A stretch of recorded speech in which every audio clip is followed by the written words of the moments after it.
نحمده ونصلي على رسول الكريم اما بعد فاعوذ باللہ من الشیطان الرجیم بسم اللہ الرحمن الرحیم۔ محترم ناظرین، السلام علیکم ورحمۃ اللہ تعالی وبرکاتہ۔ آج ہم بات کریں گے خواب میں مسواک دیکھنے کے حوالے سے۔ ان کی مختلف صورتیں ہیں اور ان کی مختلف تعبیریں ہیں۔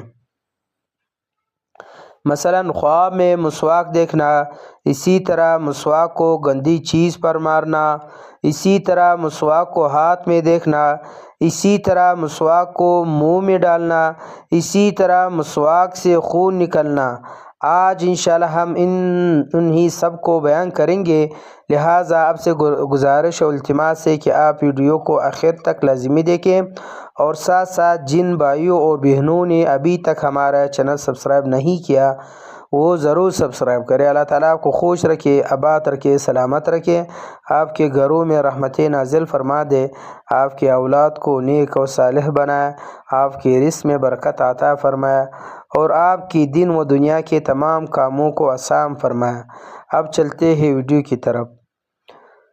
خواب میں مسواک کرنا اس بات کی دلیل ہے کہ وہ شخص سنتوں پر عمل کرے گا، پاکیزگی اختیار کرے گا، اپنے رشتہ داروں پر احسان کرے گا اور ان کی تکالیف برداشت کرے گا۔ خواب میں گندی چیز پر مسواک کرنا اس بات کی علامت ہے کہ سنت حرام مال کے ذریعے قائم کی جا رہی ہے۔ نمبر 3، خواب میں مسواک کو ہاتھ میں دیکھنا اور منہ میں ڈالنا اتباع سنت کی دلیل ہے۔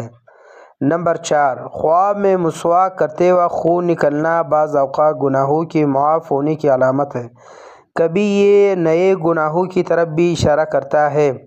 ایسے شخص اپنے گھر والوں کو تکلیف دے سکتا ہے، ان کا مال لے سکتا ہے، اور بعض نے کہا کہ وہ غیبت کرتا ہے۔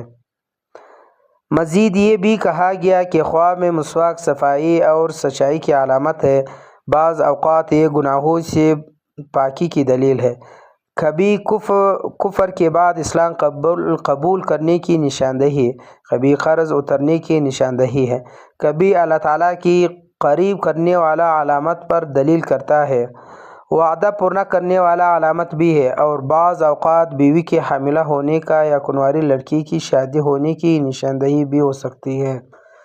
آخر میں دعا ہے کہ اللہ تعالیٰ ہم سب کو نیک خوابوں کی دکھائے، ان کو اچھی تعبیر ہمارے حق میں ظاہر فرمائے، ہم سنتوں پر عمل کی توفیق دے، گناہوں سے بچائے، رزق میں برکت عطا فرمائے، اور ایمان و اسلام پر خاتمہ نصیب فرمائے۔ آمین یا رب العالمین۔ والسلام علیکم ورحمۃ اللہ وبرکاتہ۔